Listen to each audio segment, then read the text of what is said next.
છે કે આ ભાજપની સરકાર આવી ત્યાર પછી અમારે રોડ રસ્તા નથી થયા, તો રોડ રસ્તા સારા જોઈ અને પાણીનો પ્રોબ્લેમ બહુ જ છે કે પાણી અમારે ઘરમાં 6 વ્યક્તિ છે પણ પાણી પૂરું નથી પડતું, પાણી પૂરતું જોઈ નળ બરોબર નથી આવતા, લાઈનો તૂટી ગઈ છે એ કોઈ હમી કરવા નથી આવતા, કચરાવાળા નથી આવતા, વારવાવાળા વ્યવસ્થિત નથી આવતા અને અમે બહુ જ હેરાન હી કહેવાય મચ્છોમાનું મંદિર પણ કોઈ જાતની વ્યવસ્થા નથી, મચ્છોમાના મંદિર પાસે રોડ હોવો જોઈએ બદલ રોડ પણ નથી, પણ અમારે રોડ રસ્તા સારા કરી દો અને મત દેવા ટાઈમે તો બધા બહુ જ આવે રિક્ષાયું ભરીને કે હાલો મત દેવા જાય એમ કે રોડ પાસ થઈ જશે, પણ રોડ પાસ થઈ જશે તે પછી કોઈ આવતું નથી, જમવાનું રાખે પણ કોઈ તે પછી કોઈ આવતું નથી પૂછવાય કે તમારે રોડ રસ્તો થયો કે નહીં, બસ મત 2-3 દિવસ હડિયા કાઢે, અવારનવાર આવે જાય બોલાવે।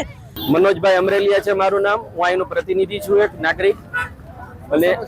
સમસ્યા અમારે રોડ રસ્તા જ્યારથી ભાજપ શાસનમાં આવ્યું છે રાજકોટ મહાનગરપાલિકા વોર્ડ નંબર 13 માં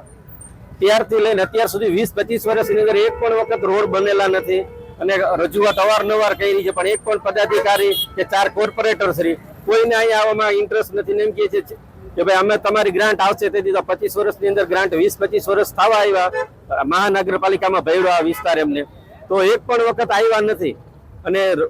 અધિકારીને રજૂઆત કરી કે તમારા કોર્પોરેટરને કયો, કોર્પોરેટરને કહી છે તો એવું કહે છે કે તમારી ગ્રાન્ટ આવી નથી, 20-25 વર્ષથી આ ગ્રાન્ટ નથી આવી તો જાય છે ક્યાં ગ્રાન્ટ। માંગણી છે કે અમારા રોડ રસ્તા બનાવો જેમ આખા રાજકોટમાં બને છે અમારા એરિયામાં રોડ બનાવો તમે। આજે જે વિરોધ કર્યો છે એ અમારો જે ખાલી પેલું પગથિયું છે, હજી નહીં કાંઈ કરે તો હજી ગોંડલ ચોકડી અમે ચકાજામ કરશી।